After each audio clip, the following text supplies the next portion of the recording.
Hi there, this is David at TED-IELTS, and today I want to teach you some vocabulary for talking about airports. In this lesson, you will learn useful words like terminal, concourse, departures, hangar, and much more. To give this lesson some structure, we're going to look firstly at the exterior parts of an airport and then the interior parts. I'm also going to subgroup this in order of things you might see when going on a trip. I hope that by grouping it in this way, it will be easier for you to remember these words and phrases. Right, let's jump in. Let's start with this picture of an airplane taking off. That's actually our first word for today, take off. Actually, it's two words, a phrasal verb. You can say, for example, we watched her plane taking off and waved goodbye. When a plane takes off, it will move along a long stretch of tarmac called a runway. Those are our next words, tarmac and runway.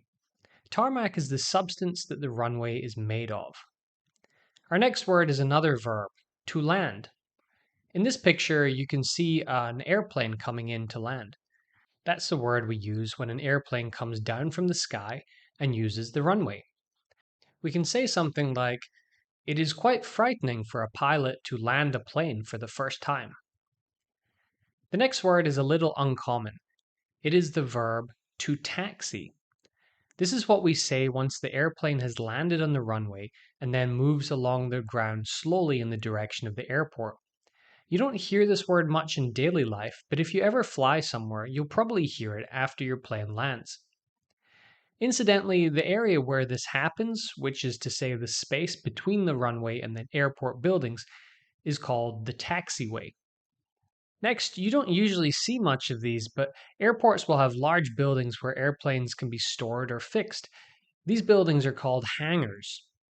Watch the spelling on that word. It ends in AR, not ER. Our final word for the exterior part of an airport is the control tower. This is a tower that you will find in all airports where people inside it communicate with pilots to let them know what they should do. It is an important part of flying because these people stop planes from crashing into each other as they take off and land. Let's now look at the inside of an airport. First of all, the main building of an airport is called a terminal. Now, many airports have multiple terminals, so you might find Terminal 1, 2, 3, and so on, or Terminal A, B, and C. Anyway, when you go to an airport to fly somewhere or pick up a friend or family member, you will go into a terminal. A terminal will typically be divided into two parts, landside and airside. Anything landside is prior to security and immigration, and anything airside is after that. To put it simply, if you have a ticket and you're going to fly somewhere, you will go from landside to airside. If you're just visiting, you will only be in the landside part. In the landside part of the terminal, you will go to the departures area. Here, what you will find depends on whether you're at a big or small airport. You will normally see ticket counters, but to be honest, most people buy their tickets well before a flight nowadays, and these are rarely used except for resolving ticketing problems. We always have check-in counters, which you might also call check-in desks. Note that check-in is also a phrasal verb. You could say, we checked in early, then grabbed a coffee at Starbucks. At the check-in counter, you will hand over your passports to the airline staff, and they will weigh and check your bags. Anything you give them to keep in the hold of the airplane is called checked-in luggage. This is different from hand luggage, which is what you take onto the plane yourself. When you check your bags, you will also be given a boarding pass, which allows you to get on the airplane. You can check in online nowadays and put your boarding pass on your phone, which means you probably don't need to queue at the check-in counter, and instead you can proceed to the baggage drop-off counter. This is a quicker way of traveling. Once you've done all that, you can move towards the airside part of the airport. This means going through security and immigration. You will need to go through the security check first. Here you will have your bags x-rayed and you will go through a metal detector.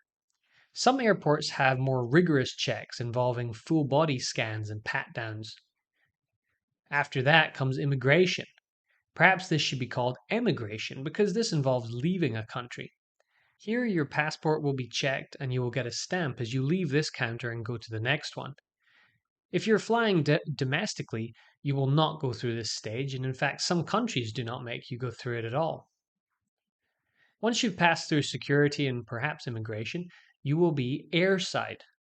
Here you will probably see duty-free shops selling alcohol, cigarettes, and perfumes.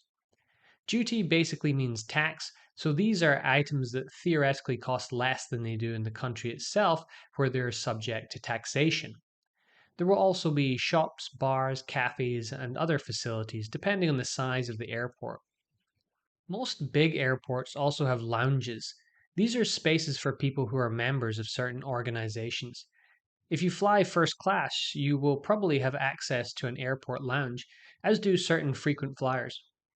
These places tend to be much more comfortable than the rest of the airport.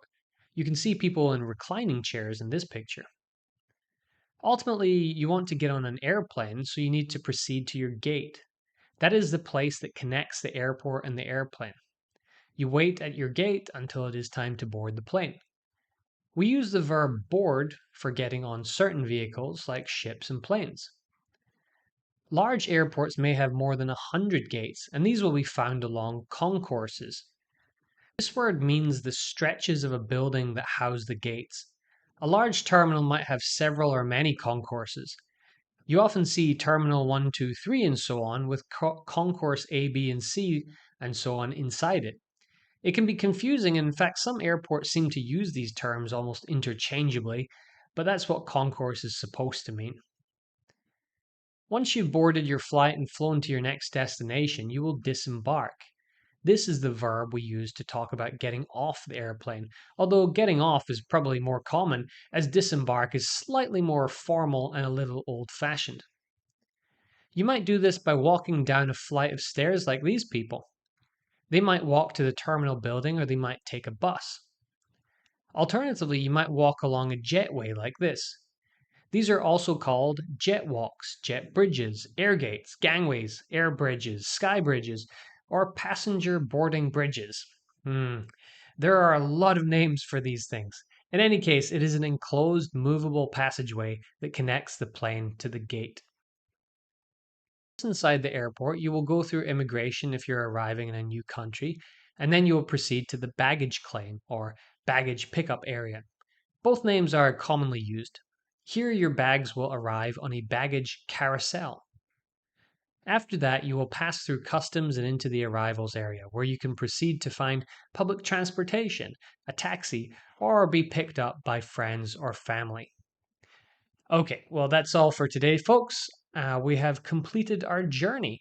I hope that this video was very useful for you. And if it was, please consider giving it a like and subscribing to the channel if you're interested in more videos about English or IELTS.